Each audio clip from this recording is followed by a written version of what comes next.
Hi Dan, well thank you so much for joining me today on these lovely red sofas today. So do you mind just telling me about yourself and what made you want to share your story today? Yeah, I'm Dan, obviously, like you just said. So I'm the sales and marketing manager for Fisher UK. And for me, kind of, why we sat here today was a journey that started maybe 2 or 3 years ago when I first met a member of the team from Mates in Mind just at a trade show, just happened across them. Didn't really know much about mental health or mental health in our industry at the time, but I just spent maybe 30, 40 minutes having a chat, seeing what Mates in Mind did, and it kind of really struck a chord. Because to be honest with you, I started from the completely other end of the spectrum of not really believing that mental health could be an issue, and I always thought that you can manage your own mental health, you don't need external help. Kind of a bit of a naysayer to start with. And I think it's a position that a lot of people start in, especially in construction, especially being a male.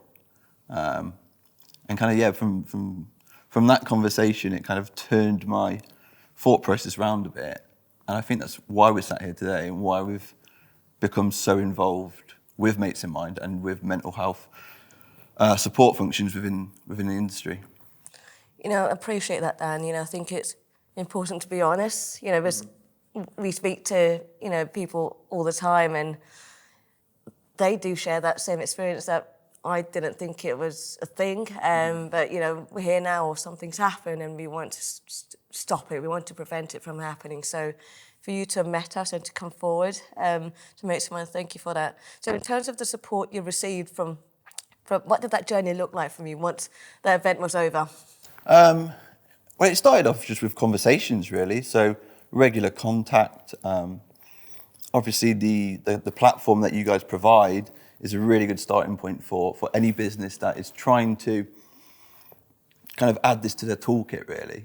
So there's lots of resources available, from kind of ways of just starting conversations with anybody, really. It doesn't have to be somebody that you employ. It can be your friend, family, or anybody that you meet. So I found that was the best way to kind of build a bank of knowledge myself, because I didn't want to preach to everybody before I'd kind of got to know a bit about the subject myself. So that was a perfect starting point.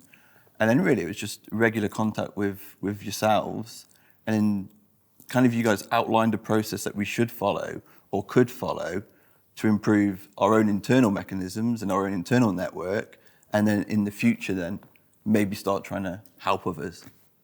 So before you even met Mates in Mind, was it on your organisation's agenda to talk about mental health? No, I'm quite ashamed to say it. It's never really been a focus point. It had never been a topic at work in the past, and I can probably say it, any of the businesses that I've worked for, inside of construction or outside of construction, it's never come across my desk. Like it had never been kind of even in the back of my mind that we should be offering services to people. We should be promoting that it is okay to talk about, which it's a really sad and sorry thing, really, because it's a huge part of people's welfare. It's a huge part of people's daily health, and as an employer, I kind of think you have a moral obligation to try and make your staff's lives that little bit better. I'm not saying that you're going to be able to click your fingers, put in an action plan, and everything's instantly fixed. But it's those small incremental steps that you can do as an employer or as a member of the public to try and make that person's day that little bit better. And okay, it might go a small way or it might go a long way, but at least you're trying to help people's mental health or help people's mental space at work. And I think one of the first steps that we took with yourselves is that you kind of gave us an audit. So I think it was 60, 70 questions on the questionnaire, which was quite daunting, but you said, it won't take too long. It's all right. And it didn't take too long. So we completed that.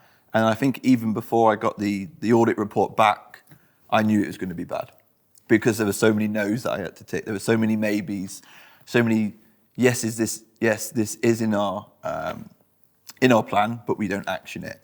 So it was great when I got it back. Results were kind of expected, but how it was tiered into like these top tier must be actioned. Middle tier is kind of it would be good if you could do this, and then like a tertiary tier that was okay. You don't need to do this, but as an extra step, it would be beneficial to your business and to your employees. I think that was a great way just to come at it really fresh-faced we had no clear plan before, but to look at that structure of, okay, top 5 points, we can do that, we can do that, we can do it. It was a really simple and easy way to start the process going, really. That's fantastic, because obviously the purpose of the assessment and that you're talking about, but it's got a similar purpose. Sorry, assessment, not kind audit. Of analyse. But it's important that you, because like you've said, you are the experts. It's not your day-to-day job is your sales manager. Within Fisher. So you've utilised Mates and Wine to give you the tools, the expertise to know what you're doing. And I think a lot of organisations think we will be there to do it for them. But you've rightly said we've given you the the action plan to then roll it out throughout the course of the year. And like you've said, it's not happening overnight. It's your staff and your organisation. You're buying into it. Speak of buying in, so you met us at the event. Yep. So you must have brought that to the table to your manager. How did you get your horses to think, this is something we need to do? I don't think it even worked like that. I think for any business, I think entering into this space is quite daunting because you don't want to get it wrong. You're not the professional, and you kind of want help from outside, like from Mates in Mind, like we had. And I think when I discussed it several times within the management team, it was kind of everybody was a little bit standoffish because there's implications, or they thought there was implications if it went wrong, which I don't think Mates in Mind would ever let you do it wrong because there's so much that you support us with.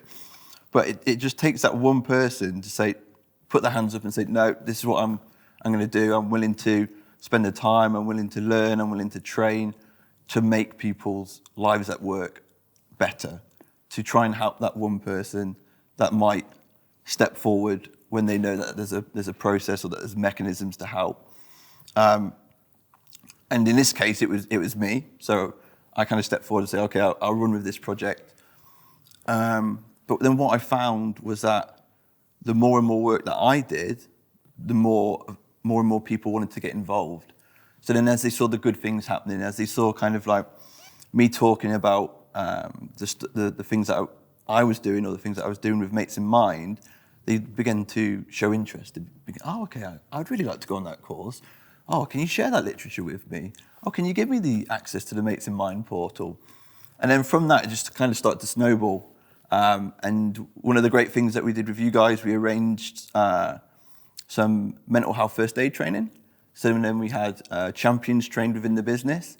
And I thought I'd get maybe 2 or 3 people from the business wanting to be part of it. But I think in the end, we had 15, 16 people who put themselves forward to take the training. I think we've ended up finishing on 10 employees being trained within the business, which was huge for us. Me thinking I'm going to be the one person sat there. But yeah, it was a great response. And the training itself was perfect. Everybody learned a lot. And it's just an accolade to you guys that you can provide that sort of service to a business like Fisher. Honestly, it's an accolade to yourself and to Fisher because, like I said, we develop these resources, and provide, form partnerships with Mental Health First Aid England and the British Safety Council, and but it's you, and your organisation. We are committed to this, and we, and it's from the sounds of it, you brought it in. And then everyone's gone, no, we all agree with it. We all want to be part of it. And what you've now done there is, it's not just on your shoulders, but it's on everyone else's. They feel committed to really driving this forward. And you've got engagement right there. So what other things? Have you put anything else in place? So you've done the training, you've got the action plan. What else have you put in place? So we're taking small steps because we're all still learning. I think everybody kind of on this journey will be constantly learning. And I think that's a good attitude that you need to take forwards. Anybody starting kind of this process either in their life in general or at work. So obviously we started with the assessment. Then we did the mental health first aid champion training. Following that, we all decided to what we call open up office hours. So this is where each individual who took the training, because they're now trained to signpost, to how to start a conversation, how to kind of really trying to remove the stigma of talking about mental health. But now every single day, one of those champions leaves an hour free in their calendar so that anybody within Fischer UK can now call them,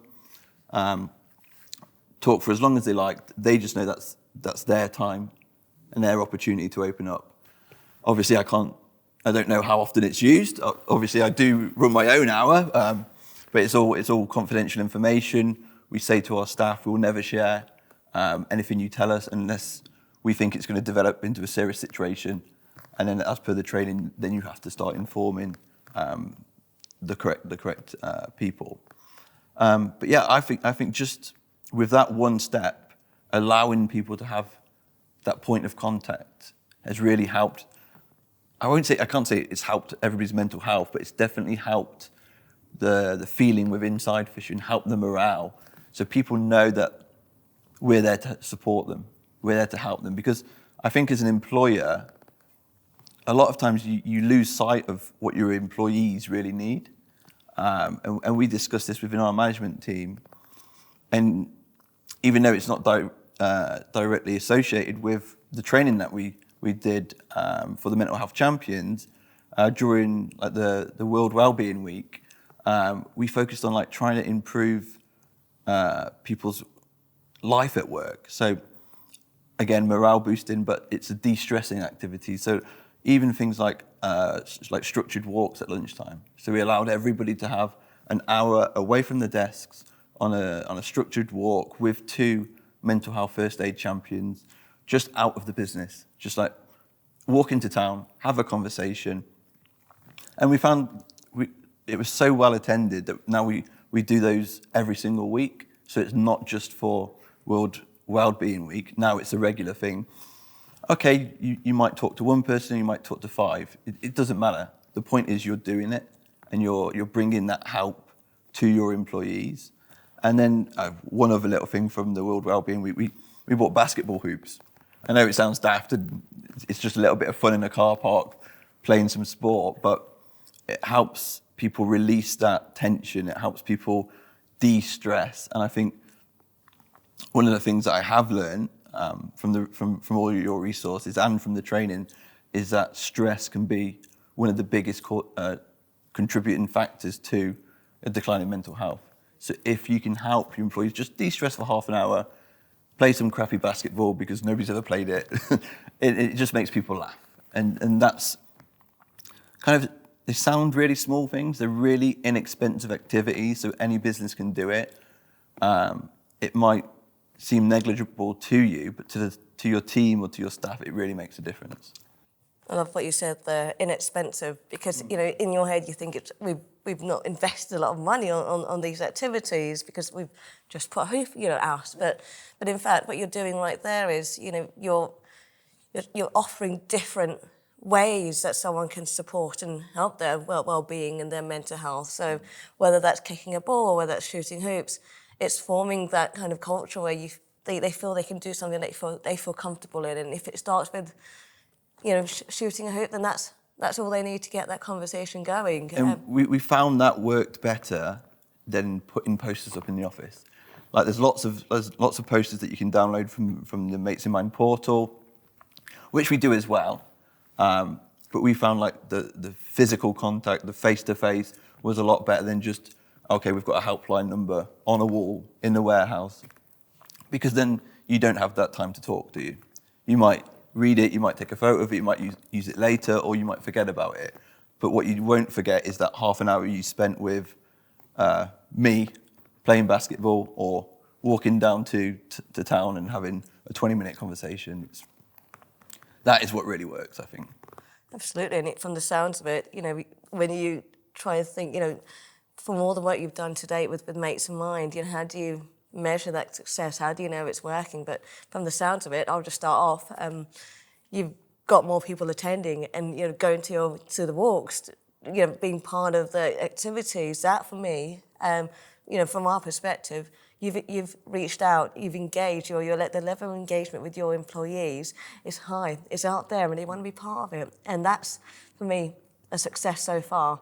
Any other ways you think, it's been successful? Just touching on that, Yeah. I don't think you need to measure this at all. Like, you don't need to be successful at it. You just need to provide it.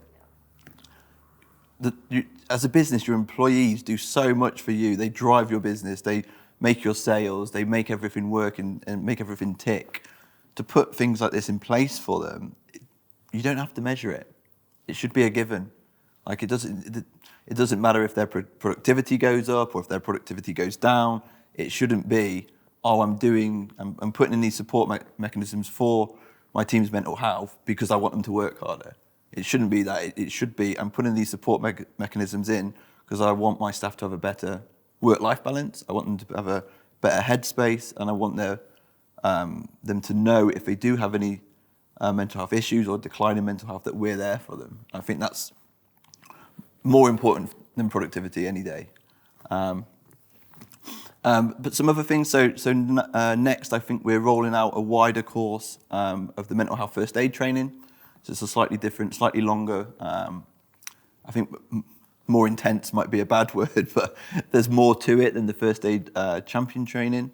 And I think the uptake for that has doubled. So we went from maybe like 15, 16 people, like I said previously, and now when I put the email out to people saying we want to do this, I think 30 people came back and said, I'm interested. So even that in itself, it's great, because really it would be good at one point to have 100% of the business attend at least one kind of training. But I think the next steps for us is to kind of keep on working with yourselves to build our knowledge bank and to improve ourselves still. But for me now, it's using the platform that Fischer has to kind of speak about mental health in construction to a wider audience, to try and help spread recognition of Mates in Mind, to spread the word of, okay, it's okay to talk. We're all builders, we all work in construction. Well, I'm not a builder, but you know what I mean. And it's okay to do that. And I think that's kind of the key message that obviously you guys always put forward, but I think we still need to keep hammering it home, because I still think there's so many people out there that just say, yeah, I'm okay, but they don't really mean it. Absolutely. And you mentioned something there around working with us, in kind of partnership with us to support others. Because we're working, we're working together within Fischer, but you're actually supporting Mates in Mind in other ways, aren't you? You're doing a bit of fundraising at your Yeah, well, on top of everything else. I was going to say I see it as an obligation, but that's the wrong word, because I don't. I see it as an opportunity. I think as a business in construction, I think we've got the benefit of having a platform. We've got the benefit of a larger marketing team or a huge audience who buy our products and want to look at our products and see what's coming out next, and so on and so forth. So why don't, at the same time, we use that platform for a little bit of good as well? So from this year, we decided that every single trade show or trade event that we do, there'll be a fundraising element of it, which will raise money to be donated to Mates in Mind. And even little things, like I think at the last one we did, we tried to cycle to Germany. So we had like a static bike. Obviously, we didn't actually cycle to Germany. We had a static bike. We tried to hit the amount of kilometres it would be to go from Oxford, where our office is, to our head office in Germany. And there's so many people who were interested in why we had a bike on a construction stand. And then we had a gentleman from Mates in Mind come down to actually speak to people about it. And even that just raised so much interest, and I hope raised kind of the profile of what you guys do as well. And then that helps spread the word even wider, because then you get more businesses on board that also have a similar platform to Fischer, that then can multiply the reach even more and get in front of more people's eyeballs. But yeah, the donation side, people are just so willing to help. when they hear you speak about Mates in Mind and what they do and what Fischer are trying to do with you guys, it's, yeah, of course I'll donate. Yeah, of course, that's really important to me. And then when they do donate, obviously it's a massive thanks to everybody who's donated so far this year, but then they actually start to talk to you and start to open up, and they relate to stories that they've had or troubles that they've had. And you think, you probably would never have said that to me if you hadn't come and looked at, why is this weird guy wearing cycling jersey and lycra shorts, and why is he on a bike on a construction stand? But it's just that, it's just having a talking point, and I think that's really helped with our fundraising activities. And then I think we've got 2 more shows coming up where we're going to try and do things slightly different. But I won't say that now because I want to save it for the show, so it's a big surprise. But yeah, I think whatever we can do as a business, alongside our kind of general run of play and general marketing, why not? It's never going to be a detriment to do more. It's only going to help, and if we can help one person by using some of our platform to promote the services that you guys offer, or to promote talking about mental health, then it's only a good thing, right? Honestly, I speak on behalf of Mates in Mind. We're so proud and honoured that you're doing this for us, and even doing all of this, because, as you know, and you've met members of the team, you've pretty much met half the team at this point. We rely heavily on our supporters, and those that truly understand what we're doing, which is we're trying to prevent people from reaching point of crisis. Our work is prevention and to try and avoid that from happening, to support when we need. So when you did fundraising, you wanted to do that for us. Like you said, it was an opportunity to actually speak to people. And, what you said to the core of this conversation was, it's just the people element. You just want to get to know people, and you'd be surprised by the amount of conversation that people have had. Have you had any interesting kind of conversations that you thought, that stuck by me? That's threw you off there, didn't it? Oh, yeah, you have, yeah. My memory's not what it used to be. There's been a couple, and over the course of this week, whilst we've been filming these videos, some people have been through some awful events in their life, and I think it makes you realise that anybody can go through a crisis, anybody can start to deteriorate. I can't pick out one individual, but this kind of the theme of them all is that something happens in their life, like something flicks a switch. They have no control over that variable. So it's a part of their life that they have no control of, and then it just starts you on a slow downward path. And you might not notice it at the start, but then your mental health will slowly degrade if you don't manage it, if you don't speak about it. And I think that was the same for every conversation that I've had. It's always like a life moment that has changed, or your circumstances have changed, something that you can't manage yourself, so you're no longer in control, and then that just affects your kind of mental state, because then when you can't control that thing, it's affected you, then you can't control your mental health, you can't maybe control like what time you get up in the morning, you start to feel worse and worse, and you don't know why. And I think that's kind of like always been the running theme of the conversations I've had. They can never work out why they're feeling bad, or why they're feeling worse, or why they can't get up in the morning. And they never think, oh, maybe I need to talk to somebody about my mental health. Maybe I need to talk to somebody about stress. And it's always been that. It's always the mental health side of it is always a second thought. It's like, oh, I've just had a bad time because X, Y, Z's happened. Oh, I'll get better in 2 months. Well, what if you don't? If you don't talk to somebody, you're not going to get better. And I think that's always been the critical point. And the change around in all the stories that I've ever heard, is when they do talk to somebody. It might not be a professional, it might be your wife, it might be your partner, it might just be a mate at the pub, but then people's lives always turn around as soon as they've had that first conversation. And I think in every time I've spoken to somebody, that has always been the critical point, which makes you think, why is there such a stigma about talking about mental health? If that's the one thing that can set you on the up again, that can improve your state of mind, then why don't people want to talk about it? It's crazy.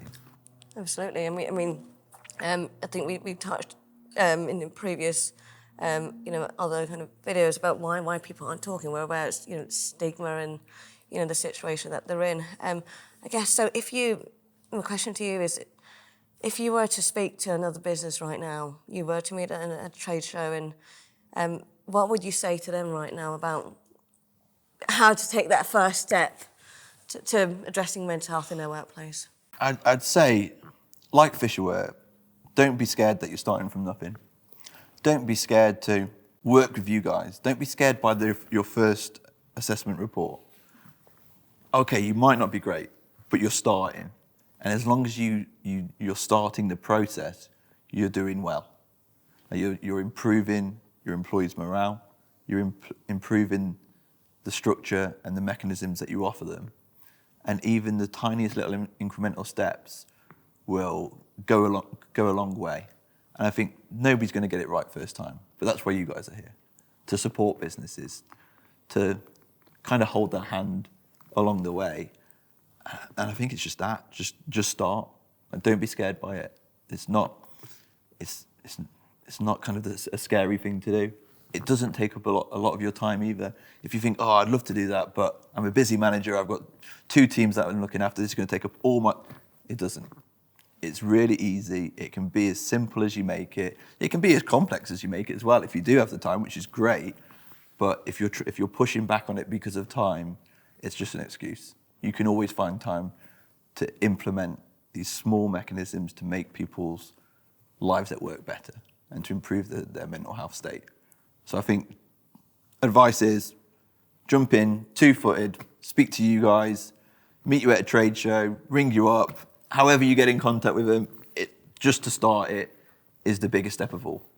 Dan, so if there was anything Mates in Mind could do more of, or do anything of, what would that be? Well, you guys have a great pool of resources anyway, and you've always provided the best level of support for Fisher and for myself in going along this journey. I think from my side, it would be great to see you guys at more public speaking events.